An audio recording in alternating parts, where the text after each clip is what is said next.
ଆଜି କାହିଁକି ତୁ ଚିନ୍ତା କରୁଛୁ କହ?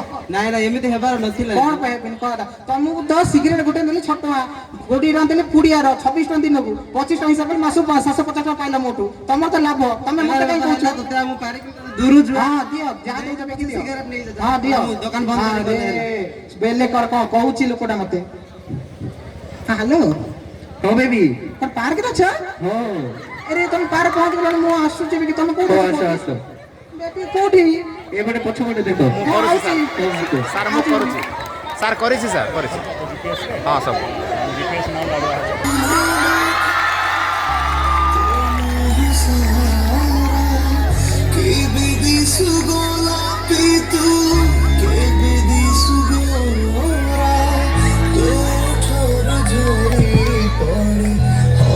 चूना चूना तो आखी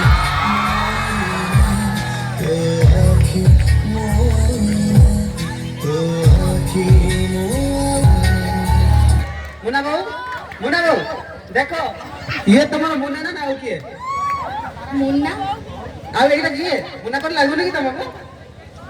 मुन्ना एमती काम करूची छी। ହଁ ତମ ବୋଉକୁ ତମ ଭଦ୍ରମାନେ ଭାବୁଥିଲ କି?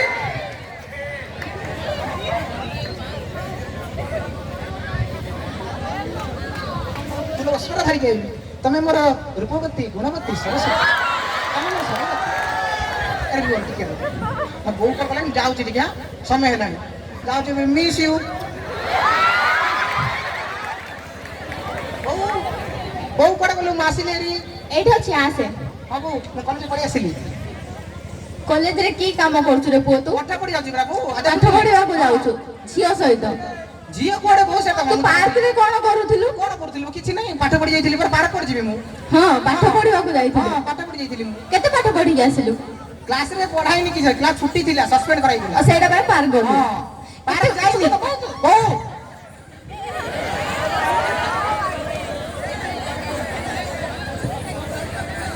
ମାଉସୀ ମାଉସୀ ଏ ମାଉସୀ କଣ ହେଇଛି ତୋର? ଦେହ ପୁରା ଖୋଇ ତାଟିଲାଣି। ମୁଁ ମେଡିସିନ ଆଣି ଦଉଛି ର। ଆରେ ମୁନା ଭାଇ, ବହୁତ ଖରାପ ହେଇଗଲାଣି ତମର। ଗୋଡ ହାତ ଥରୁଛି, ତାତି ଗଡି ଗଲାଣି। ଏବେ ହିଁ ଜଷ୍ଟ ଯାଇଥିଲୁ ଆମେ ତମକୁ ଖୋଜିବା ପାଇଁ। ଭଲ ଅଛି। ମାଉସୀ ଥରୁଛନ୍ତି, ଗୋଡ ହାତ ଥରୁଛି, ବହୁତ ଦେହ ସିରିୟସ ହେଲାଣି। ଭାଇ ଟିକେ ଯାଇକି ଦେଖନ୍ତୁ, ମେଡିସିନ ଫେଡିସିନ କଣ ଟିକେ ନେଇଦିଅ। ଗାଁ ଲୋକ ପଖାଳ ଭାତ ତା ଦେହ ଅଛି, ତମେ ତ କହୁଛୁ ମୋ ସହିତ ନାହାନ୍ତି ନା, ସେ କଣ ପାଇଁ ଥରୁଛନ୍ତି, କାନ୍ଦୁଥିଲେ, ଟିକେ ଯାଇ ଦେଖନ୍ତୁ। ଦେଖ ଏବେ ତମର ବାପା ନାହାନ୍ତି, ମା ଯଦି ଚାଲିଯିବେ ତମ ଘରର ଭରଣ ପୋଷଣ କିଏ କରିବ? ସତ କଥା, କିନ୍ତୁ ମୋ ମାର କିଛି ହବନି। ମୁଁ ଯାଇ ଦେଖି ଆଇଲି ପରା। ହଁ ମୁଁ ମେଡିସିନ ଆଣିକି ଯାଉଛି, ସାଙ୍ଗେ ସାଙ୍ଗେ ଯାଉଛି। ବୋଉ ଉଠେ, ବୋଉ କଣ ହେଲା? ବୋଉ ବୋଉ ମେଡିସିନ ଆଣିଛି। ବୋଉ ଉଠେ, ବୋଉ ବୋଉ।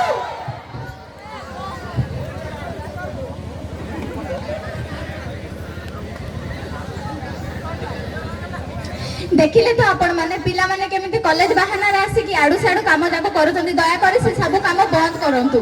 ଦେଖନ୍ତୁ, ଆମେ କଲେଜ ଆସିଲେ ଏବଂ ଆମେ ତ ନିଜେ ବିଗିଡ଼ିଲେ, ଏବଂ ଆମ ଆସିଲା ପରେ ଆମ ଜୁନିୟର ଆମର କଣ ଶିଖିବେ? ତେଣୁ ତାଙ୍କ ଆମକୁ ଦେଖି ଶିଖିବେ। ତେଣୁ ଆମେ ସଜାଗ ହେଲେ ସେମାନେ ସଜାଗ ହେବେ। ତେଣୁ ଆମେ ନିଜକୁ ପ୍ରଥମେ ସଜାଗ ହେବା।